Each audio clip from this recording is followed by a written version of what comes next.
이 기술은 펌프용 전동기 파워 계산 공식입니다.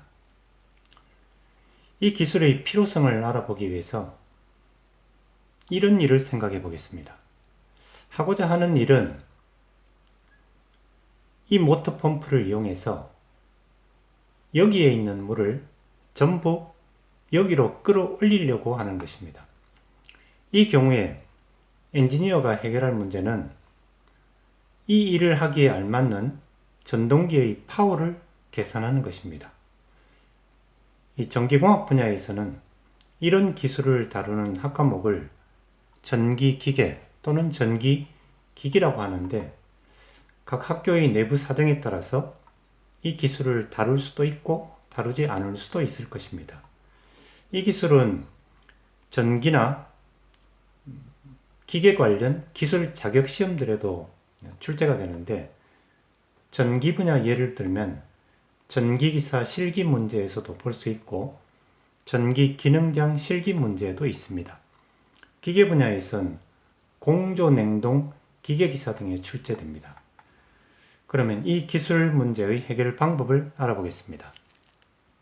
이런 공식은 간절히 원하고 나서 잠을 자면 꿈에서 저절로 떠오르는 그런 것이 아니고, 이 기술과 관련된 자연법칙하고 상식에 따라서 필요한 형태를 이렇게 만들어내는 것인데, 그 공식을 만들어가는 과정입니다. 모터 펌프로 질량이 m인 유체를 중력을 극복하고 높이 h만큼 끌어올릴 때 한 E를 식으로 표현하면 이렇게 힘 곱하기 끌어올린 높이이고, 여기서 G는 중력 가속도입니다. 일률은 단위 시간당 한 일이니까 이렇게 됩니다. 여기서 T는 시간입니다. 일을 안전하게 하려면 계산한 값보다 약간 높게 여유를 둘 필요도 있으니까, 그런 경우에는 이렇게 여유 계수라는 것을 도입하고 보통 1.1에서 1.2 정도로 사용합니다. 그리고 100%의 효율을 갖는 모터는 없으니까 모터의 효율을 공식에 도입하려고 할 때는 이렇게 효율을 의미하는 상수로 이타를 사용합니다. 그러면 모터의 일률을 표현하는 공식을 이렇게 만들 수 있습니다.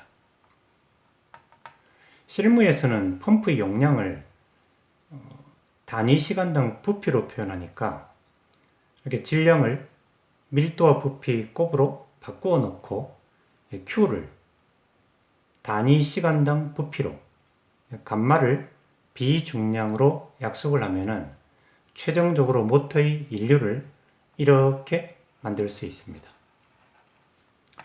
그런데 실무에서 쓰는 식 중에서 이런 식들이 있습니다. 이 식들은 여기서 중력 가속도를 9.8로 선택을 하고, 이 유량을 초당 세제곱미터 단위로 사용하면 이렇게 되고, 유량을 분당 세제곱미터 단위를 사용하면 이렇게 됩니다. 그러니까 새로운 식들이 아니고 이 공식의 특별한 경우들에 불과하니까 이런 식들을 사용한 자료들을 볼 때 전혀 당황할 필요가 없습니다. 이상 공식을 알아봤는데, 이 공식을 억지로 외우려고 하지 말고 이 유도 과정을 이해하려고 노력해야 합니다. 이 과정을 이해하면 이 공식을 저절로 또 올릴 수 있고, 이런 기술을 공부하는 재미를 얻을 수 있습니다. 이제 문제를 하나 풀어보겠습니다. 양수 요구량은 분당 120세제곱미터입니다. 끌어올릴 높이를 이 기술 분야에선 주로 양정이라는 용어를 사용하는데, 한글만 보면 그 뜻을 알기 어렵습니다. 무슨 부산 진구에 있는 양정동을 말하는지 하여튼 애매합니다. 근데 한자를 보면은 이 양은 오를 양자로 위로 오른다는 뜻이고, 정은 단위정으로 길이 단위를 말합니다. 그러니까 위로 올라가는 길이를 말하는 것입니다. 양수 높이라고 말하면 더 이해하기 쉬울 것입니다. 이 양정에도 흡입 양정, 토출 양정, 전 양정 같은 용어들이 있는데 이 예에서는 전 양정을 그냥 양정이라고 쓴 것입니다. 아무튼 끌어올릴 높이는 10m입니다. 중력 가속도는 9.8로 지정해줬고 밀도는 1000입니다. 여유 개수는 1이니까 여유를 두지 않는다는 뜻이고 효율을 80%로 정할 때 전동기의 파워를 킬로와트 단위로 구하라고 했습니다. 공식에 대입을 하면 비중량은 밀도 곱하기 중력 가속도니까 9800이고 Q는 분당 120이니까 120 나누기 60을 해야 됩니다. 그 다음에 높이는 10이고 여유 개수는 1이고 효율은 0.8을 각각 기재했습니다.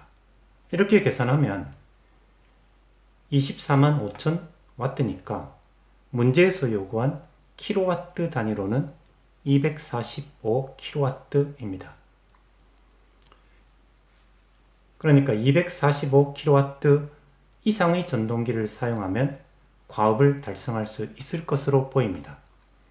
1W가 1J/S니까 24만 5천 W라는 능률은 1초에 24만 5천 J의 일을 하는 정도인데 정말 대단한 능률입니다. 이상 모터펌프의 파워를 계산할 수 있는 공식을 알아봤습니다. 재미있었나요?